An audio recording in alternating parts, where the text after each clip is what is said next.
Hello guys, it's been a while, but I can finally present to you the long-awaited Season 11 Draven Guide. I know what some of you thinking. Jackspektra, you're not Draven one trick anymore. And that's true, but I do still know a thing or two about him.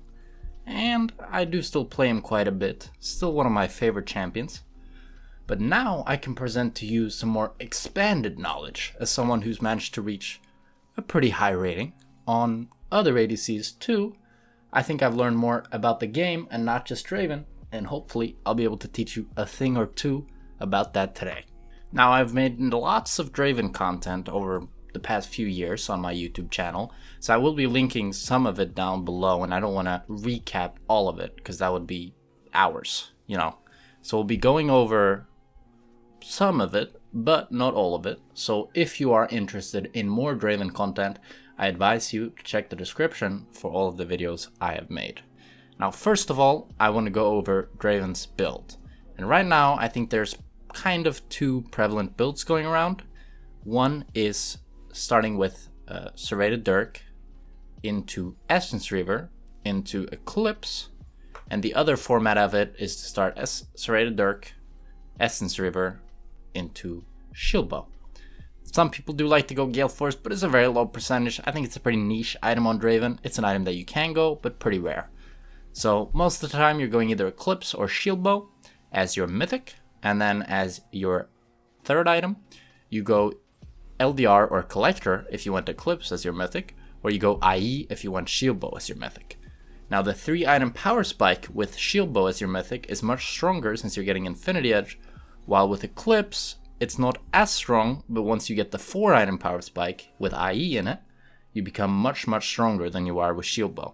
So it depends a bit on the game. I think Eclipse has a nicer build path in the fact that you can go Serrated Dirk and Vamp Scepter.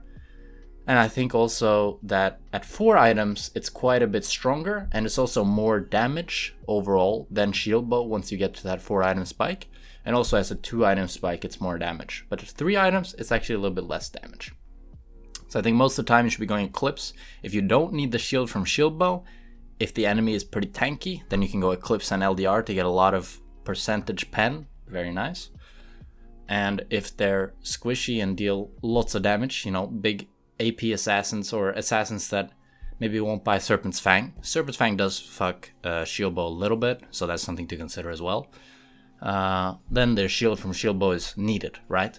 And I told you a bit about Gale Force. When is that item good? Well, it's pretty niche because I think it's an item that actually can be good on Draven, but it's in scenarios where you're heavily outranged, you're versus like a long-range ADC like Caitlyn, Ezreal, stuff like that, and they have a long-range mid and maybe jungle as well.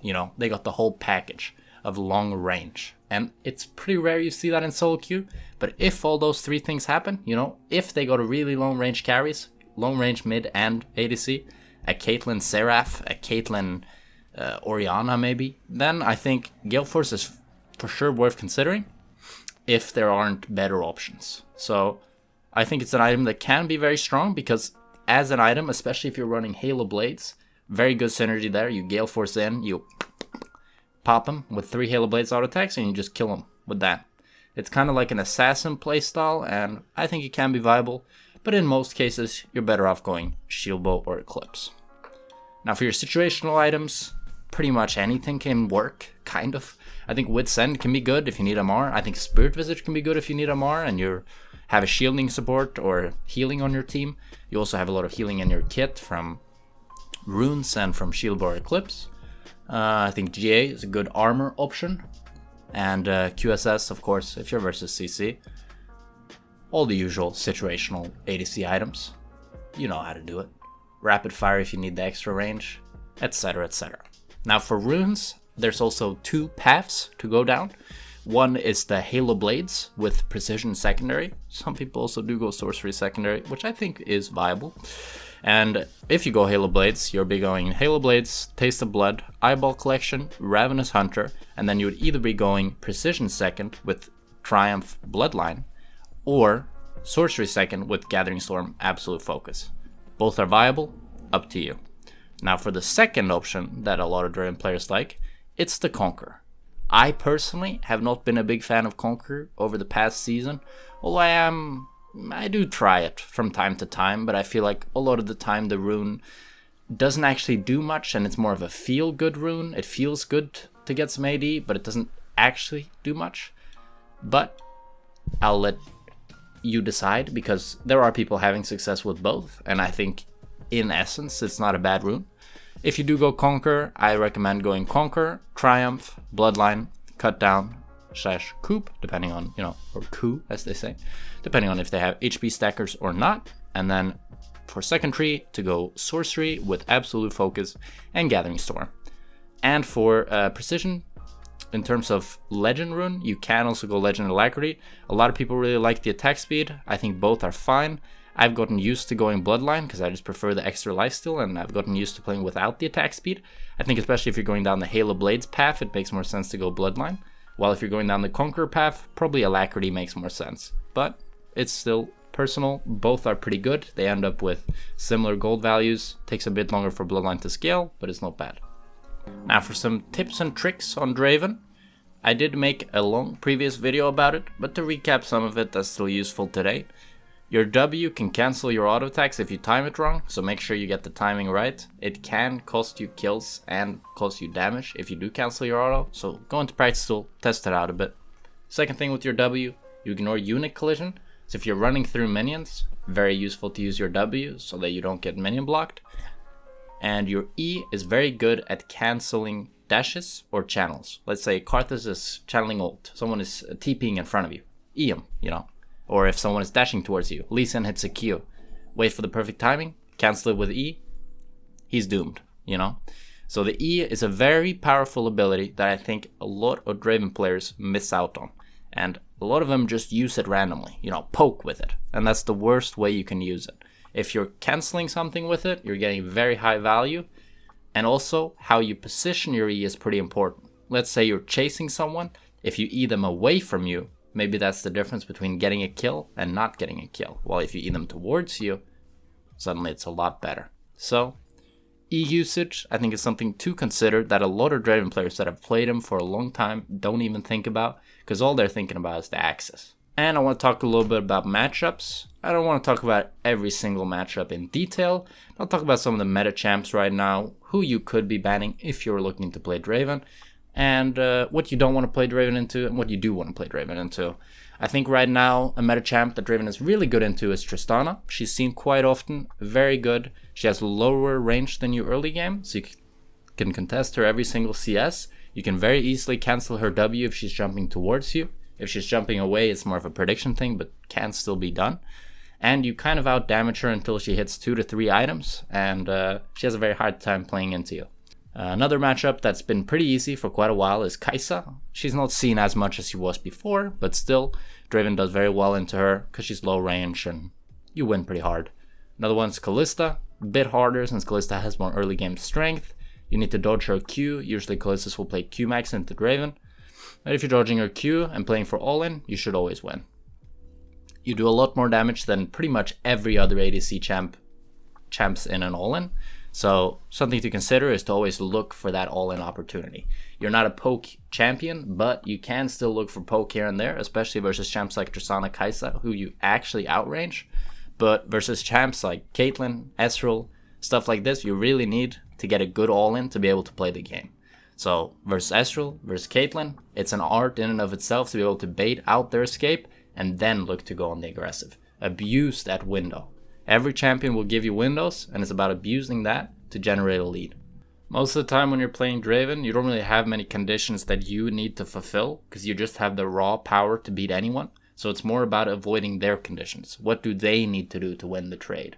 For most champions, it's about hitting a skill shot, spacing, stuff like that. And if you can recognize that and avoid that, you'll be able to win every trade and be able to look for all-ins at all times.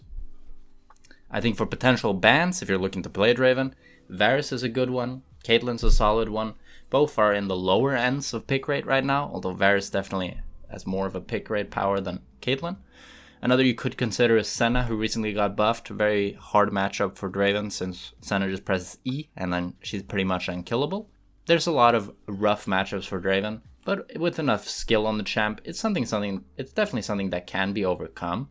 So I think he is a blind pickable champ in solo queue, and that's why I one-tricked him for so long. And it definitely works. So I wouldn't say that you need a certain champ to be picked to be able to pick him in solo queue, but of course it's ideal if they do.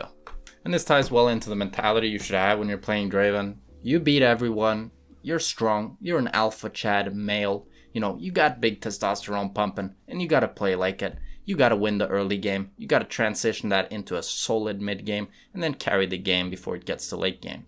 You're a strong early game bully, and if you're not getting ahead, you're falling behind. You need to be ahead of the curve at all times, or you're pretty much doomed.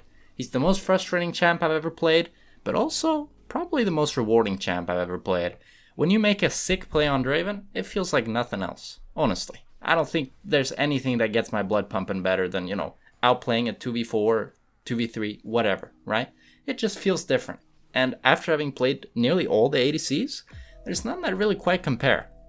But on the other side of the spectrum, there's no other ADC that gets me as angry as Draven. Straight up. I will lose my shit.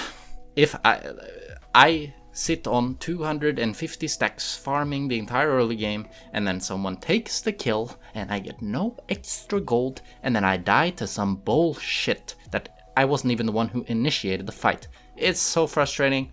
So he has his obvious pros and cons, and whether or not you want to play him is of course up to you. If you're already intent on playing him and you're just watching this to learn, I advise you this.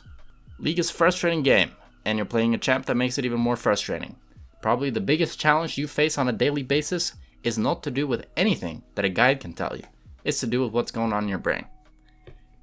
If you get tilted, you're most likely losing a lot more games than you should be. So work on that, and then look for small tips and tricks to make your Draven 2% better. If you can stay calm even when things are bad and realize that solo queue is just practice or fun at the end of the day, you'll probably do much better than any guide could teach you. I want to talk a little bit about conceptually Draven as a champ, and also give you a bit of the secret that I learned from playing other champions and how it actually made me a better Draven player.